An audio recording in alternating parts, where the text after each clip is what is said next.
রামনবমী নিয়ে আল কায়দা ভারতকে দিল হুমকি। বিহার, রাজস্থান, গুজরাটে হামলার হুমকি। বাংলায় লেখা বিবৃতিতে হুমকি আল কায়দা উপমহাদেশে। তবে আল কায়দার বিরুদ্ধে এক সুরে সুর চড়ালো তৃণমূল ও বিজেপি।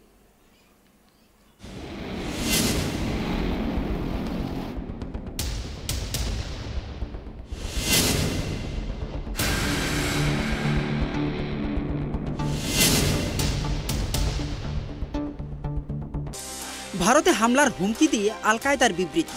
বিহার, রাজস্থান, গুজরাটে হামলার হুমকি। বাংলায় লেখা বিবৃতিতে হুমকি আল কায়দা উপমহাদেশে। তবে এক সুরে আল কায়দাকে আক্রমণ করল তৃণমূল এবং বিজেপি। বিজেপির সর্বভারতীয় সহসভাপতি দিলীপ ঘোষ বলেন, ওরা এতদিন হামলা করলো, কাশ্মীরেও হামলা করেছিল। পাকিস্তান, আফগানিস্তান এখন তো না খেতে পেয়ে মরছে সব। হাতে বন্দুক নিয়ে ঘুরছে, পেটে রুটি নেই, বাচ্চারা দুধ পাচ্ছে না, ওষুধ পাচ্ছে না, মারা যাচ্ছে। এই তো দিয়েছে। ওরা যদি মনে করে হামলা করে ভয় দেখাবে, ওই দিন যেন ভুলে যায়, খুঁজে পাওয়া যাবে না কাউকে। দিন হামলা করলো, কাশ্মীরেও হামলা করেছিল। পাকিস্তান, আফগানিস্তান এখন তো না খেতে পেয়ে মরছে সব। হাতে বন্দুক নিয়ে ঘুরছে, পেটে রুটি নেই, বাচ্চারা ওষুধ পাচ্ছে না, দুধ পাচ্ছে না, মারা যাচ্ছে। এই তো দিয়েছে। ওরা যদি মনে করে হামলা করে ভয় দেখাবে, ওই দিনটা যেন ভুলে যায়, তাহলে খুঁজে পাওয়া যাবে না কাউকে। পিএফআই কোথায় আজকে? সরকার পাল্টে গেছে, দেশ পাল্টে গেছে। ভারতবর্ষ একটা মোদির রাজত্ব। ওইসব ফুটানি যেন এখানে না মারে। অনেক ধমকি দিয়ে একে মারবো, তাকে মারবো, সব জানা হয়ে গেছে। যে কটা আছে শিকড় বাকড় উপরে ফেলে। অন্যদিকে তৃণমূল কংগ্রেসের মুখপাত্র কুণাল ঘোষের কথায় এটা অত্যন্ত স্পর্শকাতর বিষয়। এটা নিয়ে সেভাবে আলোচনা না করাই ভালো, প্রশাসনিক ব্যক্তিরা দেখবেন। বিজেপিকে আক্রমণ করে কুণাল আরও বলেন, মানুষ বিজেপির আর্থিক নীতি এবং সমস্ত নীতিতে বিরক্ত। তৃণমূল কংগ্রেসের মুখপাত্র কুণাল ঘোষ বলেন, ধর্মীয় উগ্র রাজনীতি করতে যাচ্ছে বিজেপি। তার কিন্তু একটা ভয়ঙ্কর কাউন্টার প্রতিক্রিয়ার ক্ষেত্র তৈরি হয়ে যাচ্ছে। ধর্ম আর রাজনীতি এ দুটো এক করা যায় না। রাজনীতি মানুষের অন্ন, বস্ত্র ও বাসস্থানের লড়াই। ধর্ম নিজস্ব বিশ্বাসের জায়গায়। দায়িত্বশীল রাজনীতি করে এই ধরনের প্রবণতা বন্ধ করা দরকার।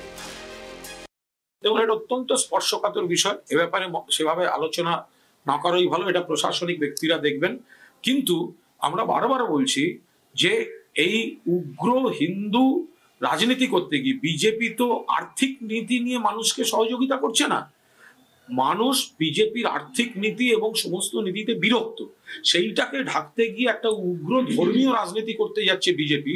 তার কিন্তু একটা ভয়ঙ্কর কাউন্টার রিয়াকশনের ক্ষেত্র তৈরি হয়ে যাচ্ছে। ফলে ধর্ম আর রাজনীতি এই দুটো এক করা যেতে পারে না। রাজনীতিটা হচ্ছে মানুষের রুটি কাপড় আর মাকানের লড়াই, আর ধর্মটা যার যার নিজস্ব বিশ্বাসের সেই জায়গায়। বিজেপি যে বিভিন্ন জায়গায় এই ধর্মের নাম করে রাজনৈতিক প্রতিদ্বন্দ্বী বা তাদের সমাজে যারা তাদের যাদেরকে তারা টার্গেট করে, তাদের উপর যখন এই হামলা ইত্যাদি করে, এরকম বিপজ্জনক বিভিন্ন ধরনের প্রতিক্রিয়া হতে পারে। ফলে অবিলম্বে এইগুলো যথাযথ দায়িত্বশীল রাজনীতি করে এই ধরনের প্রবণতাগুলোকে বন্ধ করা দরকার।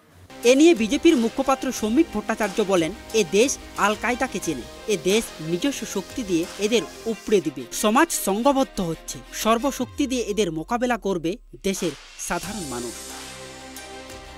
Bureau report, tribe TV.